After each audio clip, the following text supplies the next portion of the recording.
Hello everyone, स्वागत है आप सभी लोगों का एकलव्य की फ्री लेक्चर्स में। और इसमें आज का जो हमारा डिस्कशन रहने वाला है वो बेसिकली किस पे रहने वाला है, वो रहने वाला है इकोनॉमिक्स के ऊपर। और इकोनॉमिक्स में हम क्या क्या चीज़ें देखेंगे, एक बार पहले वो डिस्कस कर लेते हैं। सबसे पहले हम लोग ये समझेंगे कि सर जीडीपी क्या होती है, जीएनपी क्या होती है, एनएनपी क्या होती है, एनडीपी क्या होती है। ठीक है, तो मोस्ट ऑफ द लोगों को इस चीज़ में कन्फ्यूज़न रहती है और हर साल 2 साल में एक बार क्वेश्चन आ जाता है। तो जाहिर सी बात है, हमें ये सीख लेना चाहिए कि सर जीएनपी यानी कि इसमें जी का क्या मतलब है, पी का क्या मतलब है और एन का मतलब क्या है। ठीक है, तो सबसे पहले एक बेसिक सा डायग्राम मैं आपको बनवा देता हूँ और उसको जो है वो आप लोग रेफर कर सकते हो। सबसे पहले क्या है, ग्रॉस। क्या लिखा मैंने, ग्रॉस। और इसके जस्ट कंपैरिजन में क्या लिख दिया मैंने, नेट। यानी कि हमने दो चीजें लिखी, क्या क्या, ग्रॉस और नेट। ग्रॉस समझो सबसे पहले क्या होता है। जैसे मान लो मैंने ये पेन खरीदा, अब ये जो पेन मैंने खरीदा है इसकी मान लो वैल्यू है कितनी, 5000 रुपीज। ठीक है, तो 5000 रुपीज इसकी कौन सी वैल्यू हो गई, ग्रॉस वैल्यू हो गई। Clear on this. लेकिन आपको इस पेन को खरीदे हुए मान लो 2 साल हो गए हैं। ठीक है, और 2 साल होने के बाद आप इस पेन को बेचने के लिए जाते हैं, आप इसको सेल करने के लिए जाते हैं।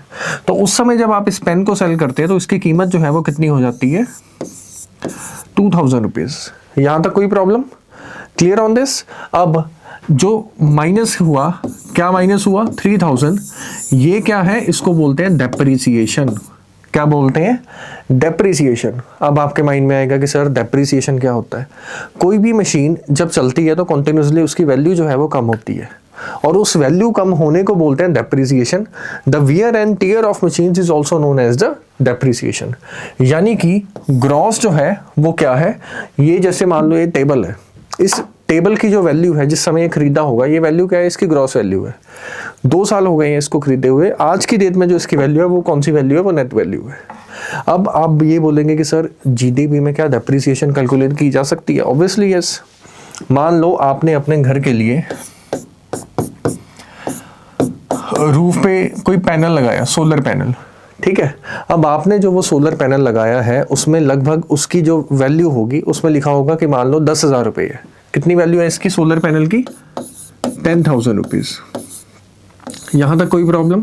और उस सोलर पैनल के बॉक्स में ये लिखा हुआ है कि इसकी वैलिडिटी जो है वो 10 साल की है। वैलिडिटी कितनी है, 10 साल की है। यानी कि 1 साल में इसकी जो डेप्रिसिएशन होगी वो कितनी होगी, 1000। और 10 साल बाद इसकी डेप्रिसिएशन होकर इसकी वैल्यू कितनी हो जाती है, 0। तो हर चीज की जो वैलिडिटी होती है वो उसकी डेप्रिसिएशन जो है उसको हम अगर प्राइस से डिवाइड करते हैं उसकी वैलिडिटी के साथ, तो हमारे पास डेप्रिसिएशन की अमाउंट आ जाती है। Clear on this. अब आ गया ग्रॉस और दूसरा क्या था हमारे पास, नेट। अब उम्मीद करते हैं आपको ग्रॉस और नेट इन दोनों चीजों में डिफरेंस जो है वो क्लियर हो गया होगा। अब एक चीज समझिए, अगर आपने मान लो ग्रॉस से नेट पे आना तो आपको क्या करना होगा, minus depreciation. Clear on this. अगर आपको मान लो नेट से ग्रॉस पे जाना है तो फिर आपको क्या करना होगा, प्लस डेप्रिसिएशन। तो आपको प्लस डेप्रिसिएशन करनी होगी। ठीक है, अब इन्हीं चीजों के बेसिस पे जो है अभी हमें ये समझ आ गया कि सर अगर मान लो इन केस जी लिखा होता है, डी लिखा होता है, पी लिखा होता है, तो इसमें जी का मीनिंग क्या हुआ। जी को किसके साथ रिप्लेस किया जा सकता है, एन के साथ रिप्लेस किया जाता है।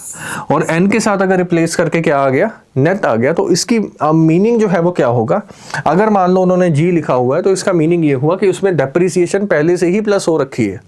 अगर उन्होंने मान लो एन लिख दिया तो इसका मीनिंग ये है कि ग्रॉस में से आप डेप्रिसिएशन माइनस करोगे तो हमारे पास ये वैल्यू आ जाती है। क्लियर है ये। अब नेक्स्ट आते हैं, नेक्स्ट। अब इसमें जो है वो आप लोगों को क्या सीखना है, इसको देखो ध्यान से।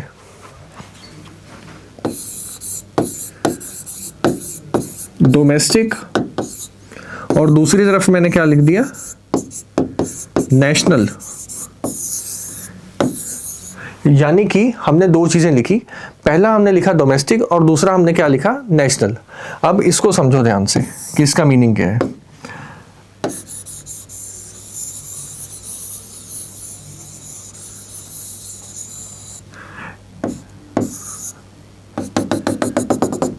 ये मैंने क्या बनाया, ये मैंने इंडिया का मैप बनाया। अब इंडिया की ज़मीन पे, यानी कि इंडिया की ज़मीन के ऊपर मान लो कुछ भी जो है वो उगाया गया, वो प्रोड्यूस किया गया, तो जितनी भी प्रोडक्शन इंडिया के विद इन हुई है वो किस में काउंट होगा? डोमेस्टिक में काउंट होगा। यानी कि इंडिया की सरजमीन पे कुछ भी प्रोड्यूस किया गया है, इरिस्पेक्टिव ऑफ दिस थिंग किसने किया। मैं दोबारा बोल रहा हूँ, इंडिया की ज़मीन पे कुछ बनाया गया, कुछ प्रोड्यूस किया गया जिसको आगे हम लोगों ने सेल करना है, और ये मायने नहीं रखता कि वो किस सिटीजन ने किया, तो ये किस में गिना जाएगा? ये गिना जाएगा डोमेस्टिक में। Clear on this? इवन आप लोगों को इस चीज़ का भी ध्यान रखना, अगर मान लो अमेरिका है, अमेरिका में इंडियन एम्बेसी है, और उस एम्बेसी जो है वो, उसको भी इंडिया की डोमेस्टिक लैंड में गिना जाता है। Clear on this? तो डोमेस्टिक समझ आया क्या होता है? डोमेस्टिक के केस में अगर आपको कुछ भी प्रॉब्लम है तो आप कमेंट सेक्शन में लिख के जो है वो पूछ सकते हैं। अब आते हैं नेक्स्ट उस पे, नेशनल पे। लेकिन ज़रूरी नहीं है कि इंडियंस जो है वो इंडिया तक ही कन्फाइंड है, इंडियंस तो पूरे वर्ल्ड में फैले हुए हैं।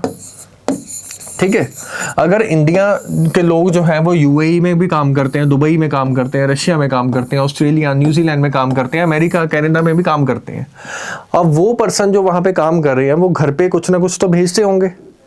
ठीक है, वहाँ से कमा के वो लोग घर पे भेजते होंगे, वो भी तो इंडियंस का कैलकुलेट होगा और वो इंडियन इकोनॉमी में ही आ गया। अब जैसे मान लो डोमेस्टिक है, उसी चीज़ को नेशनल में काउंट किया जाएगा। जैसे कि डोमेस्टिक में क्या होगा? इंडिया की ज़मीन पे क्या बनाया गया। नेशनल में क्या क्या चीज़ें ऐड ऑन हो जाएंगी? इंडिया का कोई पर्सन है, वो जो है वो फॉरेन रहता है और फॉरेन से अपनी फैमिली को पैसा भेजता है, तो वो किस में कैलकुलेट होगा? नेशनल में कैलकुलेट होगा। यानी कि अगर आपको डोमेस्टिक से नेशनल में आना है तो आपको क्या प्लस करना होगा? NFIA। क्या प्लस करना होगा? NFIA। NFIA basically means net factor income from abroad. The income which you are getting from the abroad is known as the net factor income from abroad, NFIA। और अगर मान लो national से domestic में जाना है तो हमें क्या करना होगा? Minus NFIA। Clear on this? यहां तक कोई प्रॉब्लम? अब GDP, GNP, NDP और NNP, इसमें इस पूरे फॉर्मूले में आपको ये समझ आया कि सर जी का मीनिंग क्या है, यानी कि इसमें डेप्रिसिएशन जो है वो क्या कर रखी है? प्लस कर रखी है। इसमें डोमेस्टिक का मीनिंग समझ आया, यानी कि इसमें net factor income from abroad जो है वो नहीं है। ठीक है, आपको एन का मीनिंग समझ आया, यानी कि इसमें जो फॉरेन्स की जो इनकम है, जो इंडिया के सिटीजन है और इंडिया में पैसा भेज रहे हैं, तो वो इनकम को प्लस कर देंगे तो हमारे पास नेशनल आ जाएगा। इंडिया के केस में अभी आप लोग ध्यान से सुनो मेरी बात को, जो मैं बोल रहा हूँ कि इंडिया के केस में नेशनल जो है वो ज़्यादा होगा डोमेस्टिक के कंपेरिजन में। क्या ये स्टेटमेंट सही है? यानी कि in case of India national is more than the domestic value.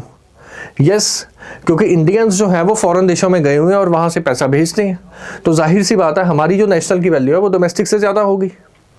Clear on this? तो अभी आपको इन चीज़ों के बारे में जो है वो क्लैरिटी हो गई होगी। अब चलते हैं नेक्स्ट, तीसरे उस पर। ठीक है, इसको सीखने के लिए सबसे पहली चीज़ जो आपको जानना है वो ये है कि सर जैसे मान लो ये पेन है, ये पेन जब बना होगा तो इसमें क्या क्या यूज़ हुआ होगा? इसमें प्लास्टिक यूज़ हुआ होगा, इसकी लैंड जहाँ पे ज़मीन पे ये बनाया होगा उसको पे किया होगा, यानी कि फैक्टर्स ऑफ प्रोडक्शन के चलते ये जब पेन बन के तैयार हुआ होगा तो इसकी वैल्यू जो है वो कितनी आई होगी? 7 रुपीज़ के आसपास। कितनी आई? 7 रुपीज़ के आसपास। लेकिन जब ये मार्केट में गया, बुक शॉप के पास गया, तो ये जो बिका, ये कितने का बिका? 10 रुपये का, 10 रुपीज़ का। अब इसमें ऐसा क्या प्लस हो गया? इसमें प्लस हुआ NIT, यानी कि नेट इनडायरेक्ट टैक्सेस। ठीक है, अगर आपने ये पेन खरीदा तो उसमें लिखा होता है MRP include of all taxes. ये जो इंक्लूड ऑफ ऑल टैक्सेस है इसी को NIT बोलते हैं, which is net indirect tax. यानी कि फैक्टर कॉस्ट क्या है, इस पेन को बनाने में कितना खर्चा आया, और इसके कंपैरिजन में जो दूसरी चीज़ याद रखनी है वो है मार्केट प्राइस, यानी कि जब ये मार्केट में जाएगा तो ये कितने का बिकेगा। Clear on this? Factor cost और मार्केट प्राइस, इन दोनों चीज़ों में कोई प्रॉब्लम है तो आप लोग कमेंट सेक्शन में लिख सकते हैं। अब अगली चीज़ जो आपको याद रखनी है वो ये है कि अगर हम लोग फैक्टर कॉस्ट पे हैं और हमने मार्केट प्राइस पे जाना है तो हमें प्लस क्या करना होगा, NIT। और अगर हम लोग मार्केट प्राइस पे हैं और हमें फैक्टर कॉस्ट पे जाना है तो हमें क्या माइनस करना होगा, -NIT। Clear on this? यानी कि फैक्टर कॉस्ट से आपको मार्केट प्राइस पे जाना है तो आपको क्या करना होगा, प्लस NIT, और मार्केट प्राइस से NIT माइनस करोगे तो आप फैक्टर कॉस्ट पे आ जाओगे। अब जो आपको समझना है होलिस्टिक पिक्चर में उसको देखो ध्यान से। ये 3 चीजें मैंने आपको करवा दी। अब इन्हीं 3 चीजों के बेसिस पे ये चीज को देखो, GDP जो निकाला जाता है वो या तो फैक्टर कॉस्ट पे होगा या फिर वो किस पे होगा, मार्केट प्राइस पे होगा। 2015 के बाद, 2015 के बाद जो GDP निकाला जाने लगा वो मार्केट प्राइस पे निकाले जाना लगा। उससे पहले जो है वो फैक्टर कॉस्ट पे निकाला जाता था। ठीक है, तो क्लियर है इतना? यहां तक कुछ भी पूछना तो आप कमेंट सेक्शन में लिख सकते हो। अब आपको जो देखना वो ये है कि 1, 2 और P, और यहाँ पे 2 चीजें आ सकती हैं। ठीक है, यहाँ पे भी 2 चीजें आ सकती हैं, यहाँ पे भी 2 चीजें आ सकती हैं। अब वो 2 चीजें क्या हैं उनको देखते हैं। या तो यहाँ पे आएगा ग्रॉस, या फिर क्या आ सकता है, नेट, या फिर आ सकता है डोमेस्टिक, दूसरा क्या आ सकता है, national. Factor cost, market price. Clear on this? अगर मान लो आपके पास किसी ने आपको वैल्यू दे दी, आपको किसी ने value the GDP at MP पे हो आप, ठीक है, और आपको जो है वो कहाँ पे जाना है, आपको जो नई वैल्यू पे जाना है वो है NNP एट FC। अब देखो उन्होंने पूछा क्या आपको, ध्यान से देखिए, GDP एट MP पे आप हो और आपको पूछा है कि ये ऐसा क्या करें इस फॉर्मूला में कि आपके पास NNP एट FC आ जाए। अब पहली चीज देखो, G से N में जाना है, G से N में जाना है। G से N में जाने के लिए क्या करते हैं, माइनस डेप्रिसिएशन। यानी कि हम लोग क्या करेंगे, GDP at MP minus depreciation. दूसरा क्या है, डोमेस्टिक से किस पे जाना है, नेशनल पे जाना है। डोमेस्टिक से नेशनल, डोमेस्टिक से नेशनल में जाने के लिए क्या करते हैं, प्लस NFIA। तो क्या कर देंगे, plus NFIA। Clear on this? और तीसरा क्या है, ये भी P है, ये भी P है, तो इसमें तो कुछ चेंजेस नहीं होंगी। और उसके बाद क्या है, MP, और MP से हमें कहाँ जाना है, FC पे जाना है। MP से FC पे जाने के लिए हम लोग क्या करेंगे, -NIT, -NIT। तो ये समझ आया? उसके बाद हम लोग कहाँ आ जाएंगे, NNP at FC is equals to NNP at FC। यानी कि इस फॉर्मूला को अगर मैं लिख दूं तो क्या होगा, GDP at MP minus depreciation plus NFIA minus NIT is equals to NNP at FC। यही हो गया फॉर्मूला। ठीक है, तो उम्मीद करते हैं ये आपको समझ आ गया होगा। मोस्ट ऑफ द लोगों को कंफ्यूजन होती है कि सर G क्या है, N क्या है, डोमेस्टिक क्या है, नेशनल क्या है, फैक्टर कॉस्ट क्या है, मार्केट प्राइस क्या है। तो इस फॉर्मूला के अगर आप यूज़ करेंगे तो आपको ये क्लियर हो जाएगा। एक चीज़ है जो नॉर्मली स्टेटमेंट के बेस पे UPSC प्रीलिम्स में पूछी जाती है, वो क्या है कि वो लोग बोलेंगे gross, in most of the cases gross is more than net. क्या ये बात सही है? In most of the cases gross is more than net. इसका मीनिंग ये है कि ये जो टेबल आया है ये महंगा आया है, जो इसकी आज की वैल्यू है उससे ज़्यादा ही होगी, जाहिर सी बात है। लेकिन ये चीज़ रिवर्स भी हो सकती है। कैसे? अगर मान लो किसी के पास कुछ ऐसी एंटीक आइटम है जो समय के साथ साथ और पुरानी होती जाती है, तो जिस समय वो खरीदी होगी आज की डेट में उसकी कीमत जो है वो ज़्यादा हो जाएगी, तो इस केस में वो ज़्यादा हो जाएगा। डोमेस्टिक और नेशनल में नेशनल ज़्यादा होगा अधिकतर केसेस में। फैक्टर कॉस्ट और मार्केट प्राइस में मार्केट प्राइस जो है वो ज़्यादा होगा ऑल केसेस में। ठीक है, तो उम्मीद करते हैं ये आपको समझ आ गया होगा। आज का लेक्चर जो है वो इतना ही था। Thank you. डियर स्टूडेंट्स, हमारे चैनल को लाइक, शेयर, सब्सक्राइब करें और अपनी तैयारी को और बेहतर बनाएं।